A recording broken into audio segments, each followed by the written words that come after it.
At the ripe old age of 37, I've done something which I've been meaning to do for more than 20 years. I've read the Bible from cover to cover.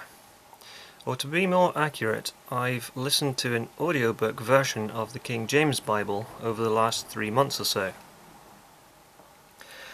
As a curious unbeliever, I wanted to find out what it was about this particular collection of 66 old books which has convinced so many people that there is a God and that he takes an active interest in human affairs, particularly a collection of 12 tribes from the Middle East and their trials and tribulations from about 6,000 to just under 2,000 years ago. I've long held the view that the stories in the Bible, some of which I'd read before, were mainly mythological but loosely based on historical events.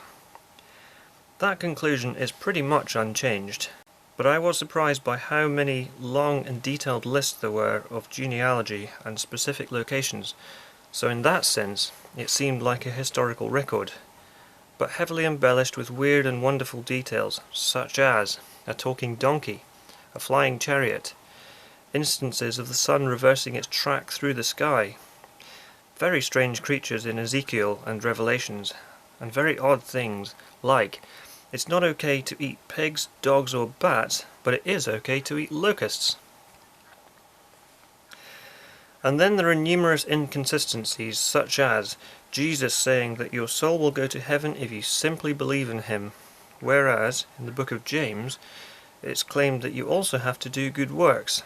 And then there's Moses being told by God to command the people not to kill, but later saying that witches, adulterers, homosexuals and many other alleged wrongdoers must be put to death. Those commandments, those orders which must be obeyed without question, seem clear enough in isolation, but together they seem contradictory. I guess it must mean don't kill anyone from your own tribe who is behaving or following in the ways of the Lord, but if anyone steps out of line, the punishment is swift and decisive.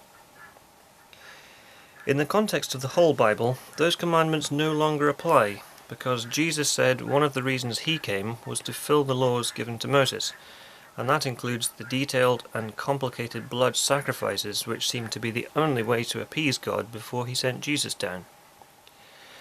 It beats me why any being who is capable of creating a universe like the one we find ourselves in would gain any kind of pleasure or satisfaction from the killing of a blemish-free lamb or kid of the goat, and the subsequent burnt offering of the poor creature. Is it me, or is that just a bit cruel and primitive? Another thing which baffles me is how anyone can make the claim that every single word is the inspired and inerrant word of God. How can anyone who has read it claim such a thing with a straight face? I mean, really. I happen to agree with Bishop John Shelby Spong when he says that the Bible is the word of people who were seeking God. This seems blindingly obvious when Paul and other New Testament writers are pondering on what God must be like, very much like we might do today, if we didn't actually know, but were trying to figure it out from all the information available to us. Something else I wasn't fully aware of is the huge difference in the length of the books. Some, like Philemon, Ruth and Jude, you could read in 10 minutes, but Job, Isaiah and even Genesis take a good couple of hours each. There's a lot of information in them, some of which is pretty tedious and repetitive, and I would say not very relevant or important. But hey, that's my biased opinion rearing its ugly head. Now something else which has struck me is just how superstitious people were back in those biblical times. Whenever something bad happened, they blamed the devil.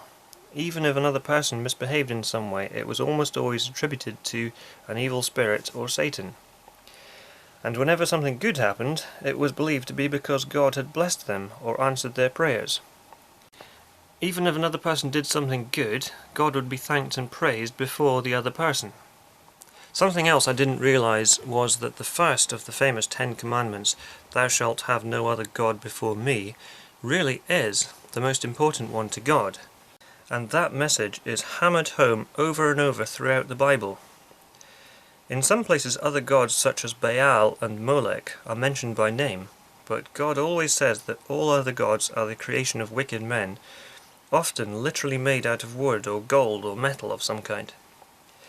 These are described as images or false gods, and interestingly, the golden calf which the people made while they were waiting for Moses to return from his chat with the big man on Mount Sinai was burned in the fire by an angry Moses and trampled to dust.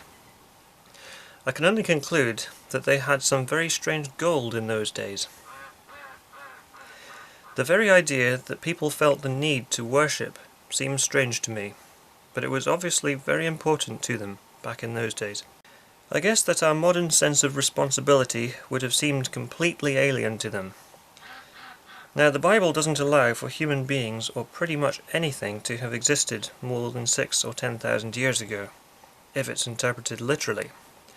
But we know from having met tribal people from places like Papua New Guinea and the Amazon rainforest that they are deeply superstitious and attribute good and evil spirits not only to people but to animals, plants and even rocks. And our anthropological studies indicate that our ancient ancestors were a lot like this. Obviously we're going back a lot further than the supposed date of Adam and Eve. I remember reading about the cargo cults of Polynesia when I was a teenager and being slightly disturbed by that. At that time I thought that there probably was a god or some kind of spiritual dimension, so my belief was shaken, and deep down I probably realized that this held the key to seeing through supernatural beliefs, but I kind of buried those thoughts. I guess I wasn't ready to ponder their implications just yet. It's not too hard to imagine how polytheistic religions developed from such superstitious thought processes, and then when the religions became more powerful and eager to control the people, the idea of a single, all-powerful, all-knowing God, a being whom the priests could invoke and say to the people, "You better do what the big fellow wants. Don't blame us if you don't like it. We're just the messengers." And so you arrive at a situation where people are frightened into behaving and thinking in a particular way. Of course, that's a rather cynical and simplistic view of religion, but I hope that those who are terrified by the threat of burning in hell for having doubts about stories they're told are true, even though they sound like myths and legends, I hope that more people will find the courage to look at this thing called doubt, examine it closely and realize that it's not the terrible monster they've been led to believe. I think of God and the devil as a kind of good cop, bad cop scenario, a bit like a carrot and stick approach, designed to lead people in a particular direction.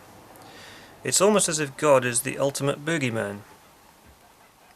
Just to be clear, these thoughts of mine mainly apply to a literal interpretation of the Bible. Thank you for watching, and see you in the next video.